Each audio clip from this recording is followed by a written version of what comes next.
Today I will show you a comedy, drama film from 2020 titled Rose Island. Spoilers ahead. Watch out and take care.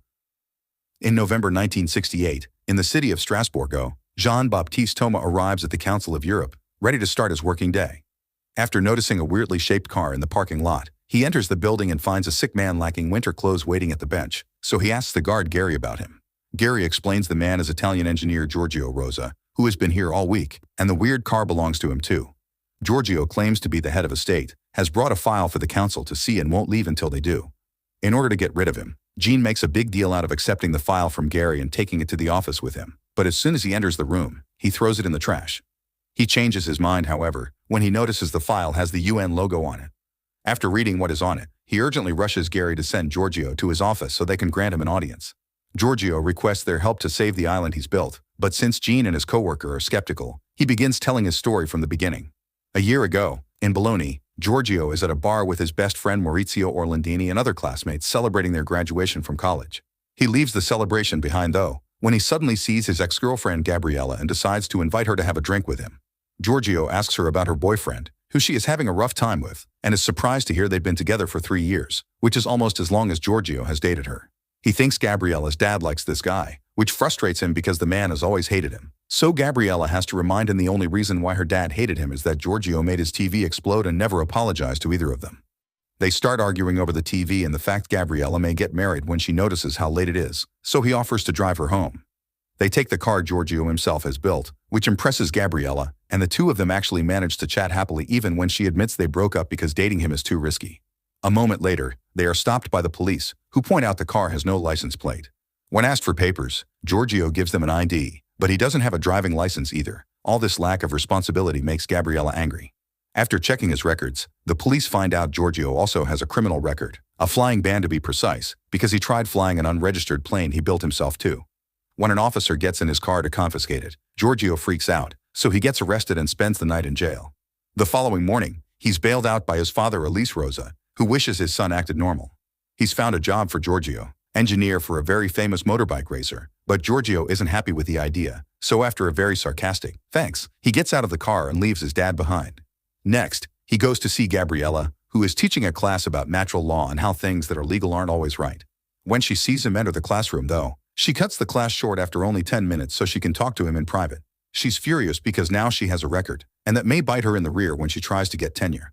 Giorgio's apology is lackluster and he'd rather talk about the moment they had in the car, but Gabriella turns him down, saying that he isn't a genius, that his inventions only get everyone in trouble, and that if he wants a world without rules he should build his own. Giorgio doesn't get it's a metaphor and actually considers the idea. 3 months later, Giorgio has accepted to work for the motorbike racer, although he hates it because it doesn't challenge his mind. While holding a sign for the racer to know about a change in strategy, he gets distracted by a billboard showing an oil platform, which inspires him with a brand new idea. However, this also means the racer doesn't get to read the sign and ends up crashing, so he punches Giorgio in the face for it. Sometime later, Giorgio goes to visit Maurizio, who is trying to convince his father that it was his employees that have been stealing money from the company, when it's actually been him. In private, Giorgio tells him he wants to build his own island, and since a natural one is impossible, they can build one with metal following an oil platform design. They can go to international waters too, that way nobody will have the power to stop them. Maurizio doesn't hesitate to join the project, since he's tired of working for his father's shipyard. The next step is going to see how an oil platform is built, and they learn they use around 30 pillars of reinforced concrete foundation and an underwater concrete injector. All this plus the workers they would hire would require an insane amount of money, and to make the matters worse, they would need a special cargo ship to transport all the pillars. But Giorgio gets an idea and he shows it to Maurizio with a small metal flask in his bathtub. Steel does float if you hollow it. They could transport hollow pillars to the location of their choice by making them float behind a boat, and once they get there, they can fill them with water to make them sink again. They try the plan a few days later after Maurizio gets the money by stealing from his dad again, and it works, even if Giorgio does get scared for a moment thinking his friend may have sunk with the pillars. Back in the present, more and more council members keep appearing in the office, fascinated by the story. They're a bit skeptical to hear these two guys transported some pillars, installed them on the seabed, and built a giant platform without getting anyone's attention. Giorgio explains that they didn't, but only at first, then goes back to his story. To be an independent island, you need to have your own fresh water, so they successfully install a drill that provides them with it.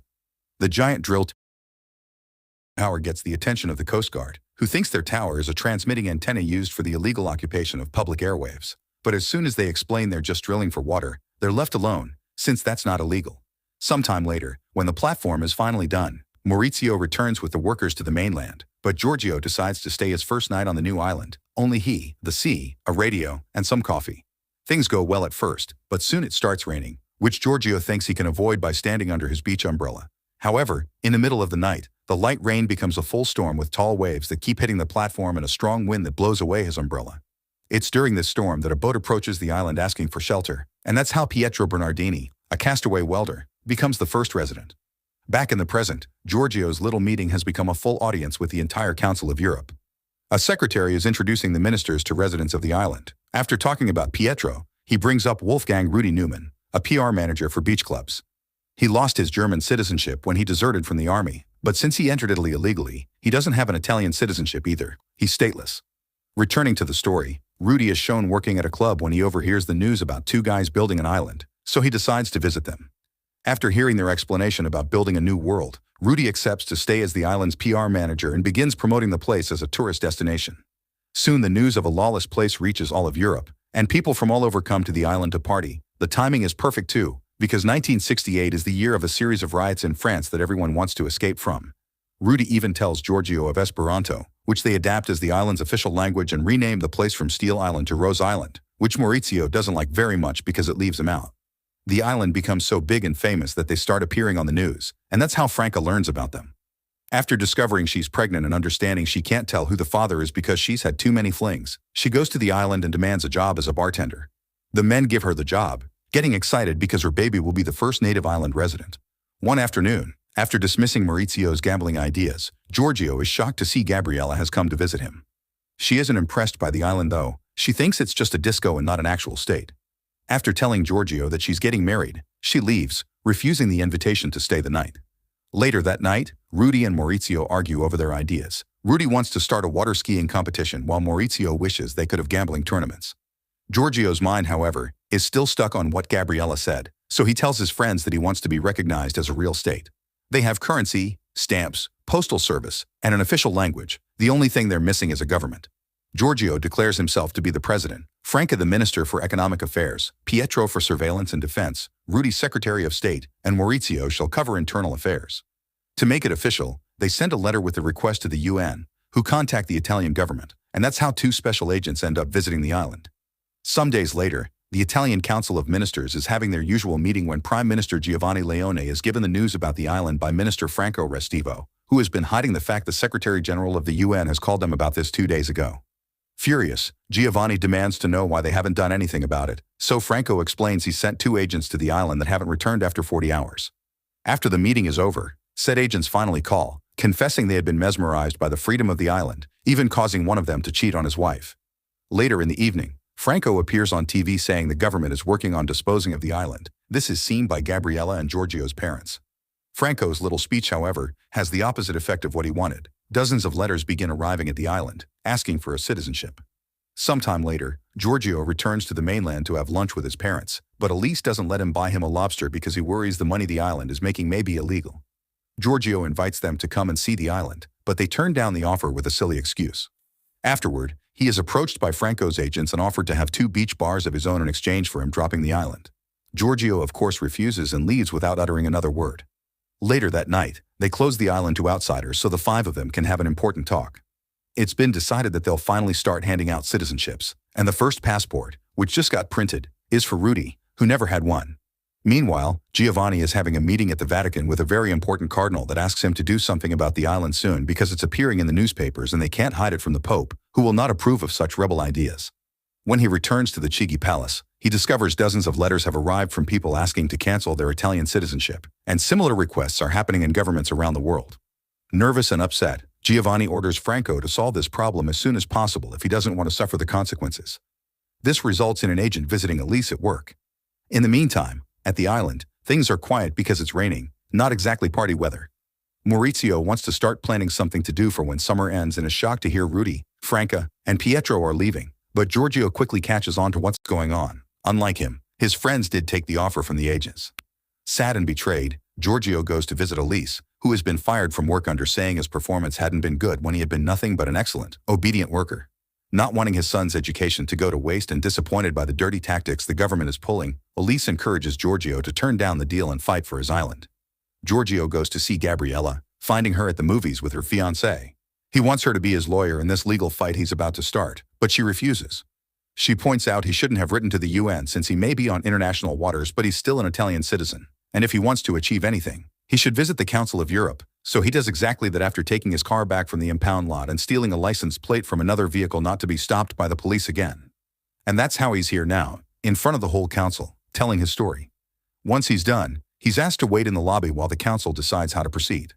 Meanwhile in Italy, Franco is congratulating his agents for having managed to buy off all the island's residents when the news of Giorgio being with the council is brought to him. Giorgio is currently being congratulated by Jean, who informs him his story has impressed the council and they have accepted to review his case, but their talk is interrupted by Franco calling the lobby, demanding to talk to Giorgio. He picks up the call, and after they argue for a while about what it means to found a state, Giorgio tells him about the council having accepted to analyze his case. This makes Franco desperate, so threatens to use Italy's military arsenal to blow the island to pieces. Seeing as the island is now in danger, Giorgio rushes back to Italy to try to save it, only stopping on the way to call his mom, who doesn't care much about hearing the island problems. In the meantime, Gabriella is shopping for her wedding cake when she notices the shop sells souvenirs shaped like the island, which makes her reconsider what she's doing with her life. She decides not to get married and goes to the port to join Giorgio in his boat and go together to Rose Island. Once there, she asks him if it's true that he built the island for her, then she kisses him. The following morning, they're woken up by the noise made by an Italian Navy battleship approaching them. In Chigi Palace, Franco asks Giovanni to authorize the attack. Giovanni at first thinks he's joking, but when he realizes he's being serious, he refuses, not wanting to sign an act of war. Franco reminds him he asked him to fix the issue by any means necessary and informs him that Giorgio has been heard by the Council of Europe, so they have no other choice. There's a commotion on the mainland as well. Curious bystanders and all news outlets are coming to the shore to see the explosion. When Rudy, who is about to close his deal, hears about this, he leaves the bar and finds Maurizio to ask him to join him in going back to defend the island. Maurizio thinks they can't because they aren't allowing boats to enter the water, but Rudy has an idea. That's how the two of them, Franca and Pietro, enter the water skiing competition, only to drive away in the middle of the race to return to the island. Thinking the Navy is just trying to scare them, the six of them stand on the edge of the island holding hands, only to be surprised by the Admiral shooting the cannons now that they have Giovanni's authorization. It's only a warning shot, so after the initial shock, the group goes back to the edge to stand their ground. The second shot lands much closer to the island, but this still isn't enough to make them come back, so the Admiral sends his soldiers to raid the island and arrest the group. While Giovanni and Franco appear on the news as heroes, Giorgio's parents follow the case on the radio, and Jean reluctantly throws away the island's file. The group is taken away in the Navy's ship, and Giorgio can only watch as bombs are put on the pillars and the island is blown up. Afterward, he apologizes to Gabriella for what he did to her dad's TV, but she tells him that doesn't matter anymore. What matters is to change the world. Without the island existing anymore, the Council of Europe couldn't close the case. To prevent this from happening again, the UN moved the border of international waters from 6 to 12 nautical miles all around the world. To this day, the destruction of Rose Island remains the only invasion perpetrated by Italy. Giorgio and Gabriella got married and lived together for the rest of their lives. Make sure to subscribe and turn on notifications so you can watch more videos like this. Thanks for watching.